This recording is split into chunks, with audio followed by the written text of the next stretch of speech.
Assalamu alaikum sir, welcome in my presentation. My presentation topic is the Korean Airlines tragedy case 1983. I'm Nuruna Akhtar Muni from 8th semester Department of Law AIUB. First of all I want to give you overview about my case. Now I discuss about facts of the case. Korean Airlines Flight 007 was a scheduled Korean Airlines flight from New York City to Seoul via Anchorage, Alaska. On September 1, 1983, the South Korean airliner servicing the flight was knocked down by a Soviet Su-15 interceptor.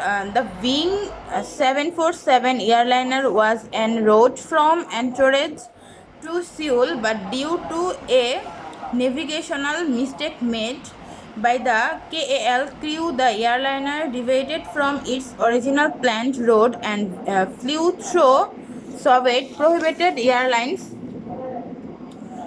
about the time of a US reconnaissance mission. The Soviet Air Forces treated the unidentified aircraft as an including US spy plane and destroyed it with air-to-air missiles after firing warning shots which were likely not seen by the KL pilots. The Korean airliner eventually crashed in the sea near Moneron Island, west of Sakhalin in the Sea of Japan. All 269 passengers and crew aboard were killed, including Lori M.C. Donald, a United States representative from Georgia. The Soviets found the wreckage under the sea on September 15 and found the flight recorders in October, but this information was kept secret until 1993. The Soviet Union initially denied knowledge of the incident but later admitted shooting down the aircraft, claiming that it was a missile spy mission. The Politburo of the Communist Party of the Soviet Union said it was a deliberate provocation by the United States to provoke the Soviet Union's military preparedness or even the provoke a war. The White House accused the Soviet Union of obstructing search and rescue.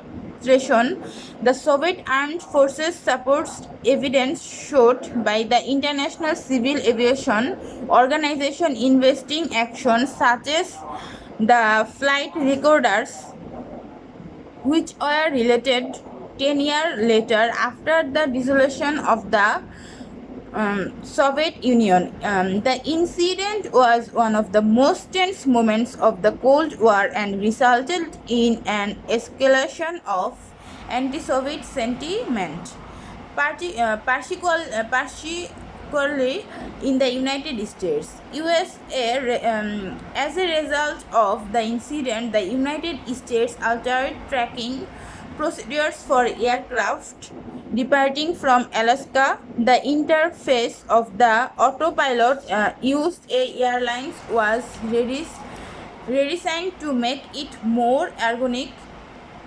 In addition, the incident was one of the most important events that prompted the Reagan administration to allow worldwide access to the United States global positioning system. Now I discuss about the judgment of this case. On September 1, 1983, 269 persons aboard Korean Airlines Flight 007 tragically died while en route from New York to Seoul, South Korea. The first leg of the trip from New York to Anchorage, Alaska was inevitable, but during the trip from Anchorage to Seoul, the flight strayed, of course, into Soviet airspace.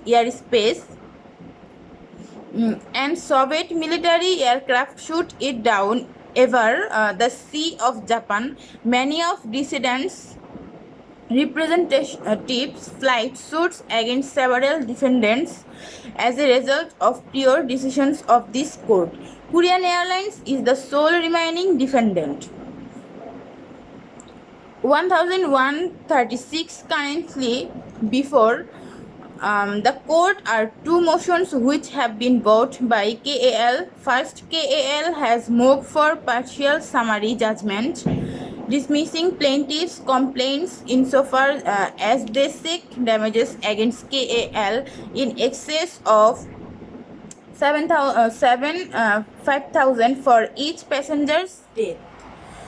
The second motion seeks to restrict plaintiffs' jury demands for the reasons that follow both motions and denied all federal court actions in the United States arising out of this disaster were transferred in 1983 to the United States District of Columbia for coordinate and consolidate proceedings on the common liability issues. The common liability issues whether the destruction of flight KE-007 by Soviet military aircraft was proximately caused by the willful misconduct of KAL or its employees within the meaning of Article 2.5 of the Warsaw Convention, and whether punitive damages are recoverable or tried to a jury in the District of Columbia.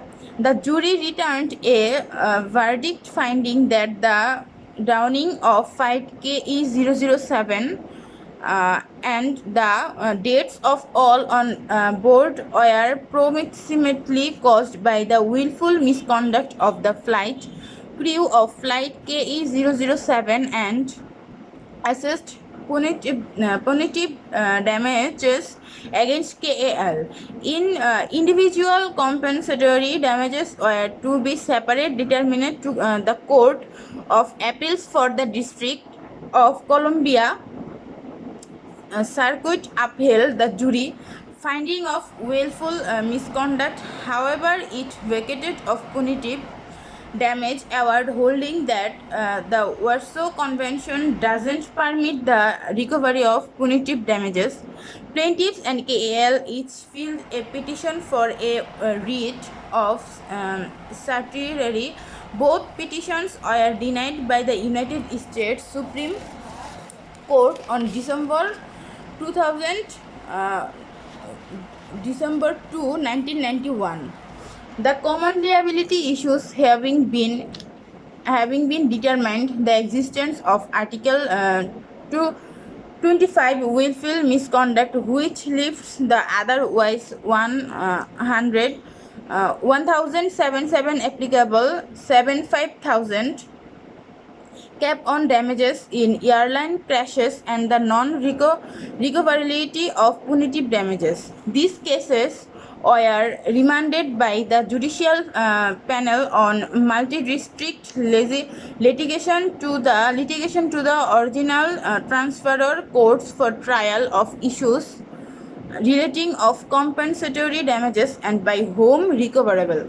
So now I finished my today's presentation. Thank you, sir, listening to me. Assalamu alaikum.